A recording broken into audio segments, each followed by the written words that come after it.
Psychological facts जो आपके relationship को टूटने से बचा सकते हैं। अब जो भी बातें मैं आपके साथ शेयर करने वाली हूँ, ये बहुत रिसर्च करने के बाद कही गई है।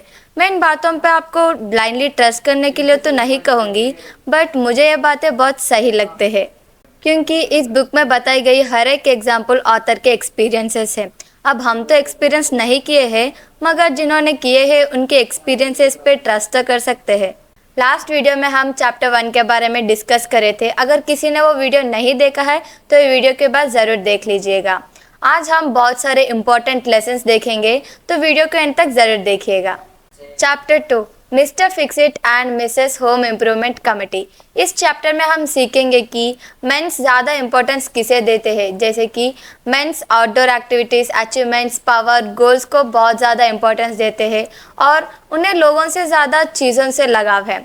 वही वुमेन्स को लव, अफेक्शन, केयर बहुत इम्पोर्टेंट है अचीवमेंट्स के कंपैरिजन में।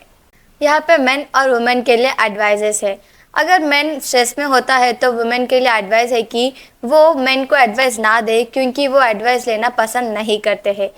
जब वुमेन स्ट्रेस में होती है तो मेन के लिए एडवाइस है कि वो उनकी बातें सुने और उन्हें सिंपैथी दिखाए, ना कि उन्हें सोल्यूशन बताए। चैप्टर 3 बहुत इंपॉर्टेंट टॉपिक है, वो ये है कि men's goes to the caves and women speaks too much. आपको पता है कि मेन और वुमेन में मेन डिफरेंस क्या है? वो ये है कि वो उनके स्ट्रेस को कैसे हैंडल करते हैं। आपने कभी ऑब्जर्व किया कि मेन और वुमेन क्या करते हैं जब वो स्ट्रेस में होते हैं? अगर नहीं जानते हैं तो इस चैप्टर में हम वही जानेंगे। चैप्टर 3 में ये बताया कि जब मेन स्ट्रेस में होता है तो वो उसे किसी के साथ शेयर करना पसंद नहीं करता है, क्योंकि वो उसे खुद सॉल्व करना इम्पोर्टेंट समझता है। इसके लिए वो खुद को दूसरों से अलग होकर एनालिसिस करता है और उसके प्रॉब्लम की सॉल्यूशन फाइंड आउट करता है। इस सिचुएशन को men's goes to their caves माना जाता है। मेन जब केव में चले जाता है तो उसे अकेला छोड़ देना चाहिए, ना कि उनसे सवाल करे और प्रॉब्लम के बारे में डिस्कस करे।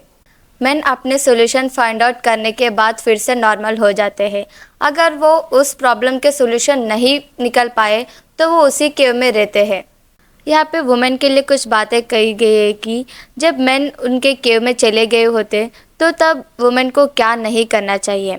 वुमेन को अपसेट नहीं होना चाहिए, मेन को एडवाइस देने की कोशिश ना करे और मेन के केव के बाहर निकलने की वेट ना करे और उनके लिए स्ट्रेस ना ले और ये ना पूछे कि वो कैसे फील कर रहा है। आप लोगों को लग रहा होगा कि जब कुछ स्ट्रेस में होता है तो उसे अकेले नहीं छोड़ना चाहिए। ये बात वुमेन के पॉइंट ऑफ व्यू से तो सही है, बट मेन के पॉइंट ऑफ व्यू से ये गलत है। इस टाइम पे वुमेन ये कर सकती है कि वो उनके पार्टनर के सिचुएशन के बारे में आर्ग्यूमेंट करने के बजाय उसे अकेले छोड़ दे। अब बारी है कि वुमेन क्या करती है जब वो स्ट्रेस में होती है।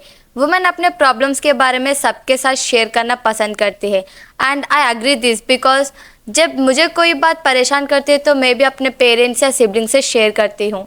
ऐसे इसलिए क्योंकि वुमेन एडवाइस लेना और देने में कभी पीछे नहीं हटती है। वो हर एक प्रॉब्लम को दूसरों से शेयर करके डील करना पसंद करती है।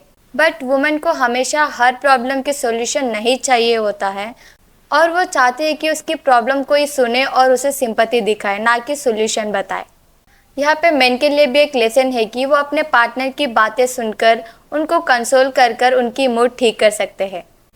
इस चैप्टर में एक एग्जाम्पल बताया गया है, उसमें एक शॉर्ट स्टोरी है, so let me explain for you. वो ये है कि जोसेफ और मेरी एक कपल है और वो दोनों एक सॉफ्टवेयर कंपनी में काम करने के लिए जाते हैं। एक दिन वो दोनों स्ट्रेस में होते हैं और घर आने के बाद जोसेफ अपने स्ट्रेस को कम करने के लिए वीडियो गेम्स खेलता था और वहीं दूसरी तरफ मेरी अपने स्ट्रेस को कम करने के लिए जोसेफ से बात करना चाहती थी, पर जोसेफ उसे कोई इंटरेस्ट नहीं दिखाता है और कहता है कि उसकी वाइफ बहुत ज़्यादा बोलती है। Chapter 4, how to encourage your partner. Man तब मोटिवेटेड फील करता है जब उनकी वाइफ उन्हें अप्रिशिएट करती है या उनसे हेल्प मांगती है। वुमेन तब मोटिवेटेड फील करती है जब उनकी पार्टनर उन्हें प्यार की महसूस करवाती है। जब मेन को लगता है कि उनकी पार्टनर को उनकी ज़रूरत है और वुमेन को उनके पार्टनर के पास प्यार महसूस होता है तो ये एक परफेक्ट रिलेशनशिप कहलाता है। मेन हर चीज़ में जीतने की फैंटेसी रखता है, मगर रिलेशनशिप में ये फैंटेसी उनकी रिलेशनशिप को नुकसान पहुंचाती है। Main get inspired from love. Main जब रिलेशनशिप में होते हैं तो कॉन्फिडेंट होते हैं और उनके पार्टनर के लिए वो कुछ भी कर सकते हैं। वुमेन जब उदास और परेशान होती है तो उन्हें कोई ऐसा इंसान चाहिए होता है उन्हें सिंपैथी दिखाए और उनकी केयर करे, जिससे उनकी मूड ठीक हो जाती है। ये बात मेन को नहीं पता है और वो सोचते हैं कि वुमेन भी उनकी तरह केव में जाती है उनके उनके प्रॉब्लम के सॉल्यूशंस को फाइंड आउट करने के लिए। वुमेन रिलैक्स फील करती है जब वो उसके प्रॉब्लम्स के बारे में दूसरों को शेयर करती है और उसे सिर्फ कोई सुनने वाला चाहिए होता है। Chapter 5 both speaks different languages. Main और वुमेन एक ही शब्द कहते हैं, इसका मतलब ये नहीं है कि उनका मतलब एक ही होगा। फॉर एग्जाम्पल, अगर वुमेन कहती है कि आप मेरी बात नहीं सुनते हो, इसका मतलब है कि आप मेरी बात कभी कभी नहीं सुनते हो, मगर मैंने इस बात को इसी तरीके से लेगा जिस तरीके से वो कहा गया है। इस चैप्टर में एक फैक्ट बताया गया है कि वुमेन सोचने के साथ साथ बोलती है और वही मैन सोचने के बाद बोलते हैं। इस बात को कितने लोग एग्री करते हैं कमेंट बॉक्स में ज़रूर बता देना। Chapter 6 men's are like rubber bands. Men's women से तब दूर जाते हैं जब उन्हें लगता है कि उनसे उनकी फ्रीडम छीन लिया जा रहा है। वो ये नहीं कहते कि उन्हें पर्सनल स्पेस चाहिए। मेन अपने इमोशंस को समझने के लिए जितना दूर जा सकते हैं उतना दूर जाते हैं और उतना ही करीब वो वुमेन के पास आ जाते हैं। ऐसे टाइम पे वुमेन मैन को चेस नहीं करना चाहिए कि वो उनको छोड़ के ना जाए। इसे करने से मैन वुमेन से और दूर चले जाते हैं।